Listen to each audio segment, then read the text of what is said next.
दोस्तों आज हम बात करने वाले हैं छत्तीसगढ़ के बीजापुर गांव में।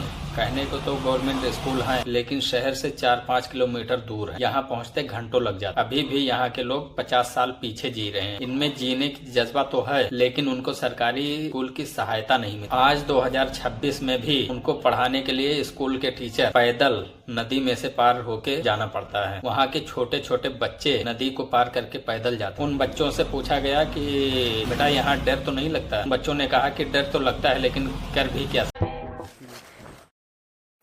डर नहीं लगता? लगता है ज्यादा रहने से। ऐसा नहीं लगता किसी दिन काट लेगा कोई? लगता है। तो फिर भी जाती हो रोज? जी। किस लिए? जी पढ़ाई होता है मैम, इसलिए। हमारे बाप दादा हमें कहते थे कि हम नदी से स्कूल जाते थे, हमें सब मजाक लगता था।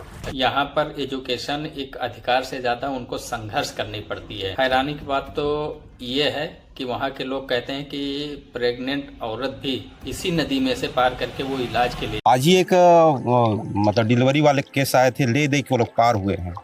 वो औरत डिलीवरी करने वाली थी। हाँ, डिलीवरी हुई है, वो वापस हो रही थी, तो वो भी हम लोग उसको मदद करके पहुँचाए वहाँ पर। तो जो महिला प्रेग्नेंट है जी। उसको भी यहीं से जाना? हाँ, यहीं से जाना है। देश के लगभग आधे बच्चे सरकारी स्कूल में पढ़ते हैं, लेकिन 14% बच्चे सेकेंडरी आते आते स्कूल छोड़ देते हैं, जबकि उन्हें सबसे ज्यादा उसकी जरूरत होती है।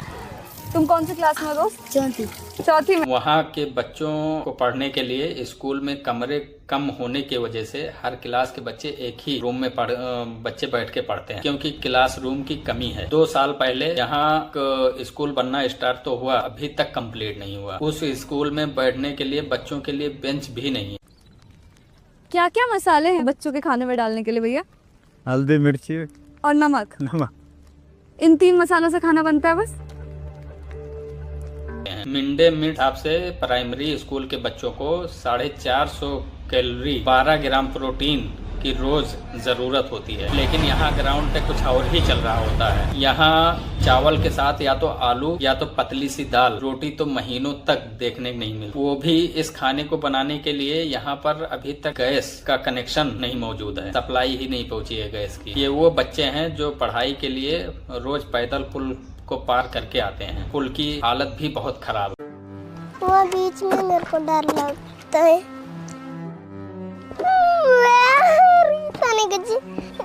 मुझे लगता है कि गवर्नमेंट को सबसे ज्यादा यहाँ पर ध्यान देना चाहिए। उनकी नजर यहाँ तक नहीं पहुँचती होगी मैडम, इसीलिए ऐसा कुछ है। सर नजर पहुँचती नहीं है तो कैसे पहुँचे वो नजर यहाँ? आप लोगों के द्वारा पहुँचेगी मैडम। ये भी तो हमारे देश के नागरिक हैं, देश के बच्चे हैं।